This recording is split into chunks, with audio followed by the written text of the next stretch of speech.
In pa hvala za udeležbo na današnji tiskovni konferenci. Verjetno vsi veste, kaj se je zgodilo na 60. nujni seji Odbora za obrambo Državnega zbora Republike Slovenije pred natanko 2 tednoma. V Slovenski demokratski stranki smo že skozi celoten mandat opozarjali na katastrofalno stanje v Slovenski vojski, ki je posledica neprimerne politike socialnih demokratov, ki že s tretjim ministrom, uničevalnim ministrom oziroma konkretno ministrico, vodijo ta resor. Nič se ni zgodilo, noben naš predlog ni bil upoštevan in zato je danes Slovenska vojska na robu prepada. Na eni strani neprimerna in pa nesposobna politika na obrambnem področju strani socialnih demokratov, na drugi strani neposluh stranke Mira Cerarja oziroma stranke Modernega centra za enormno zvišanje obrambnega proračuna, sta pripeljali do tega, da je namestnik načelnika Generalštaba Slovenske vojske, general Alan Geder, pred 14 dnevi dejal, da če bo šlo tako naprej, leta 2020 oziroma 2021, mi Slovenske vojske ne bomo več imeli. Pod vlado Mira Cerarja je za 1 bataljon manj pripadnic in pripadnikov. Skratka, enote Slovenske vojske so popolnjene približno 60%. Obrambni proračun se bo v letošnjem letu, glede na procent bruto družbenega proizvoda, v primerjavi z lanskim letom znižal, tako da vlada Mira Cerarja daje na eni strani zaušnico pripadnikom Slovenske vojske, na drugi strani daje zaušnico našim zaveznikom, saj smo edina država v zvezi NATO, ki bo znižala obrambni proračun kljub jasnim zavezam, kakšen ta obrambni proračun mora biti do leta 2024. Trenutno imamo v Državnem zboru 2 zakona, ki jih je pripravila vlada, zakon o službi v Slovenski vojski in pa zakon o obrambi. Kot veste, je bilo na seji Odbora za obrambo v mesecu decembru izglasovano, da se o predlogu zakona o obrambi opravi javna razprava. Za je glasovalo 10 poslancev, proti so glasovali 3 poslanci. To je prišlo, oziroma to se je zgodilo zaradi tega, ker ministrica Andreja Katič ni pripravila ustreznega zakona, ampak je pripravila celo po besedah Zakonodajno-pravne službe protiustaven zakon. Vložila ga je dobrega pol leta pred iztekom mandata, kar pomeni, da se ne zaveda, da se tako pomembne zakone, ki se jih sprejema z dvotretjinsko večino navzočih poslancev, vlaga bistveno prej. Za kozmetične popravke je potrebovala 2 leti in pol in po 2 letih in pol je prišla z zakonom, ki več kot očitno nima podpore niti v koalicijskih vrstah, saj so za to, da se opravi javna razprava, glasovali vsi poslanci SMC-ja in pa tudi eden od 3 poslancev Desusa. In zdaj ministrica očita zavlačevanje z zakonom, kar seveda ne drži. Takoj, ko smo na Odboru za obrambo dobili ta sklep, oziroma ko je bil izglasovan sklep, sem poslanske skupine pozval, da posredujejo vprašanja, katera bi obravnavali na javni predstavitvi mnenj, in pa da tudi pošljajo seznam ljudi, ki bi jih vabili, da svoje stališča povedo. Ker se sam obnašam bistveno bolj odgovorno do Slovenske vojske in pa do teh zakonov kot ministrica, sem vsa vprašanja poslanskih skupin, med katerimi so bila tudi vprašanja poslanske skupine socialnih demokratov, kar je zanimivo, glede na to, da so glasovali proti javni obravnavi zakona o obrambi, da imajo očitno vse razčiščeno, da jim je vse jasno, pa so posredovali kar nekaj vprašanj. No in vsa ta vprašanja sem poslal v raziskovalni center Državnega zbora in jim naročil, naj opravijo naloge, raziskovalne naloge, da primerjajo ta zakon, ki ga imamo sedaj mi, v obravnavi s podobnimi zakoni drugih držav. In takoj, ko bo to sprejeto, oziroma ko bomo dobili te 3 naloge narejene, bomo sklicali javno predstavitev mnenj, tako da zavračamo vse očitke, da se načrtno zavlačuje.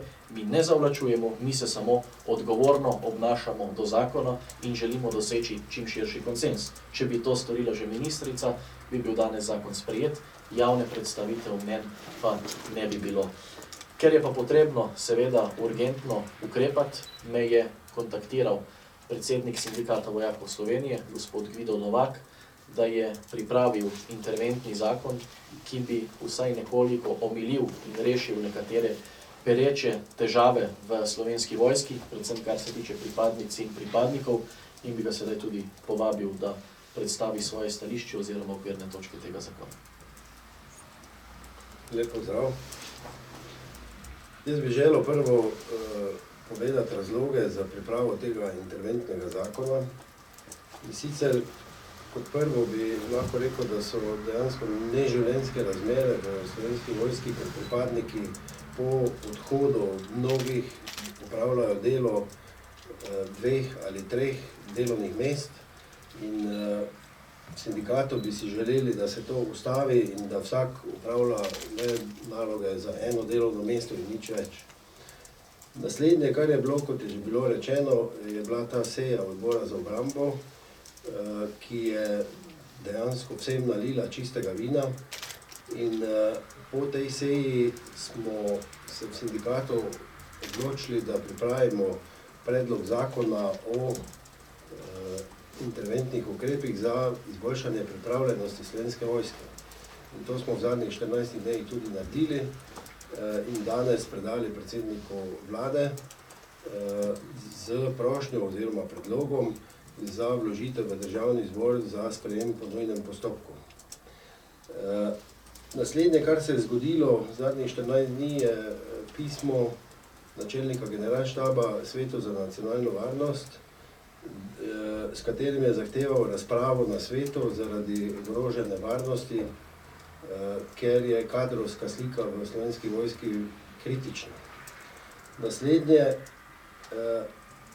kar je zelo pomembno, je to, da imamo zakon o obrambi star že 14 let, zakon o službi v Slovenski vojski 10 let, zadnja 3-4 leta so se obljubljale spremembe oziroma nova zakona, kot zdaj kaže, verjetno v tem mandatu ne bosta sprejeta, odhodi pripadnikov so pa vedno številčnejši in zato smo se odločili, da pripravimo ta zakon.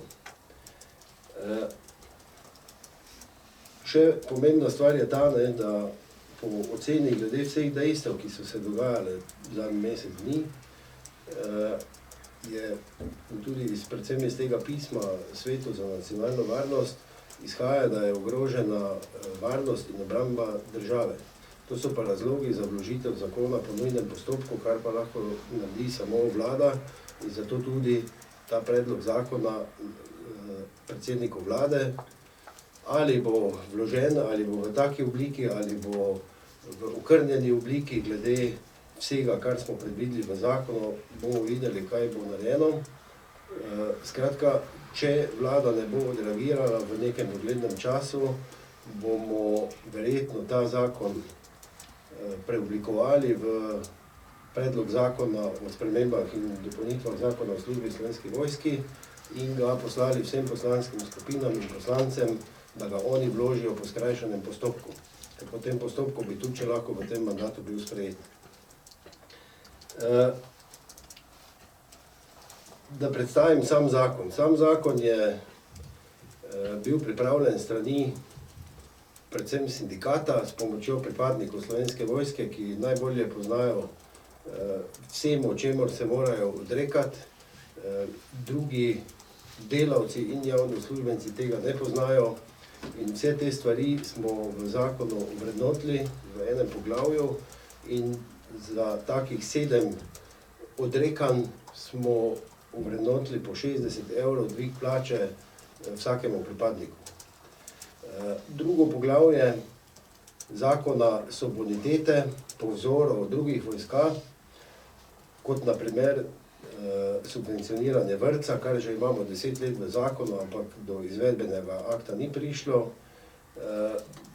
Če primerjavo potegnemo v drugih državah, ene države imajo kot boniteto za pripadnike oboroženih sil, da sploh ne rabijo plačevati davka, imajo svoje trgovine v vojaških bazah, kjer ne plačujejo davka. Nekaj podobnega smo tudi mi predvideli v tem poglavju bonitet. No in pa tretje poglavje je pa odprava 4 največjih anomalij, tako imenovanih anomalij, ki so se zgodile v preteklosti v Slovenski vojski.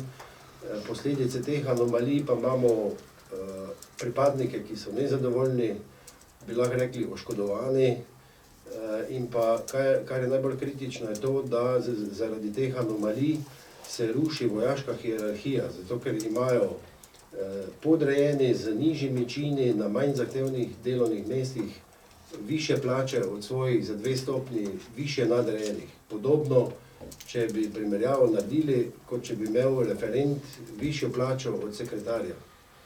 In to še posebej v vojski, ki je hierarhična struktura, je popolnoma nedopustno in bi bilo potrebno podnujno popraviti.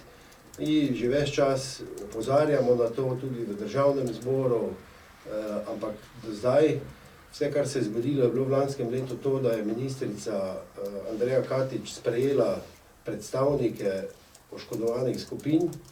Oni so ji tudi sami razložili, kako so oškodovani.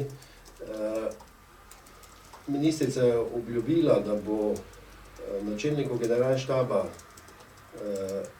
to posredovala in od njega zahtevala predloge rešitev. Odgovor, ki smo ga v sindikatu prejeli, je bil, da bi to tematiko bilo potrebno rešiti z zakonom, kar pa v trenutni situaciji ni realno pričakovati. Toliko o zakonu, če bo kako vprašanje, z veseljem odgovorim. Bi pa še želel povedati to, da v sindikatu in pripadniki Slovenske vojske močno upamo, da bojo politiki presegli parcialne politične interese, zato da se ohrani Slovenska vojska, napovedan je njen propad, kot smo slišali ravnokar. In v Slovenski vojski pripadniki se kar nekako bojimo za svoja delovna mesta in sprejetje tega zakona bi zagotovo kot prvo zboljšalo standard pripadnikov Slovenske vojske, nekje med 300 in 400 evri za vsakega. S tem bi se povečal interes mladih za zaposlitev v Slovenski vojski in ta odliv kadra, jaz mislim in sem prepričan, da bi se to ustavilo. In nekaj je potrebno narediti za Slovensko vojsko. Prvič jo imamo v tej državi, tako kot državo, in napovedovati strani namestnika, načelnika, propad vojske v 2 do 3 letih je huda zadeva. Po drugi strani pa bi si sam želel, da bi vojaški vrh bolj opozarjal na problematiko, s katero se srečuje, ker bi verjetno politika kaj naredila za to, da se to ne bi nadaljevalo. Hvala. Hvala, Gvido. No, če strnem zadevo, srečala sva se pred to tiskovno konferenco in kolikor sem zadevo pogledal, v grobi oceni bi pripadnice in pripadniki dobili nekje 300 do 400 evrov več, kolikor bi bil ta zakon sprejet. Jaz tudi sam računam, da bo vlada resno obravnavala pobudo sindikata. Glede na vse številke, ki so aktualne, ki so realne in ki so neizprosne, lahko trdim, da je vlada Mira Cerarja grobar Slovenske vojske, da ni bilo storjenega nič v praktično celem mandatu, da bi se stanje izboljšalo in zaradi tega smo danes tik pred propadom Slovenske vojske. Ministrica naj se neha izgovarjati, da sta ključna zakona, ki jih je predlagala, kot je dejal general Geder, zakona ne rešujeta problematike, je niti sicer ne poslabšujeta, bistveno pa je, da se stanje zaradi tega ne bo izboljšalo. Ministrica se naj neha izgovarjati na Odbor za obrambo, ampak naj pripravi predlog, kar lahko stori, da se plače vojakom zvišajo tudi do 30% in naj s tem predlogom v četrtek pride na sejo vlade. To je moj direktni poziv njej. Če bo to storila, si bom počasi začel verjeti, da ji je mar za vojsko, če ne, potem bom verjel, da je sama, ko ji je načelnik generalštaba predstavil alarmantno situacijo pred dobrimi 3 tedni, dejala, saj pač potem ne bomo imeli več Slovenske vojske. Če držijo govorice, ki jih slišim, da ministrica Andreja Katič ne bo več kandidirala, da je dvignila roke od politike, od obrambnega resorja in da jo čaka služba direktorice komunale v občini Velenje, naj se z gospodom Kontičem dogovori in odide tja čim prej, če je možno že ta teden. Skratka, sam bom storil naslednje, ker vem, da kot opozicijski poslanec težko kaj konkretnega naredim v smislu zagotovitve večine za sprejetje zakona, ki bi popravil stanje v Slovenski vojski, bom šel do direktorjev oziroma predstavnikov nekaterih državnih podjetij in se probal z njimi dogovoriti, da bi slovenski vojski, njenim pripadnicam in pripadnikom, nudili kakšen popust za njihove storitve. Sam sem član parlamentarne skupščine Zveze NATO, bil sem v kar nekaj državah Zveze NATO, v evropskih državah, pogovarjal sem se s poslanci temi držav, bil sem tudi v državah, kjer so me na letališču v trgovini vprašali, ali sem pripadnik vojske. Ko sem rekel, ne, nisem, in vprašal, zakaj to sprašujete, so mi rekli, zaradi tega, ker imate popust. Ta stvar ne rešuje problematike, vendar pa daje neko jasno sporočilo, da država nekaj da na to vojsko.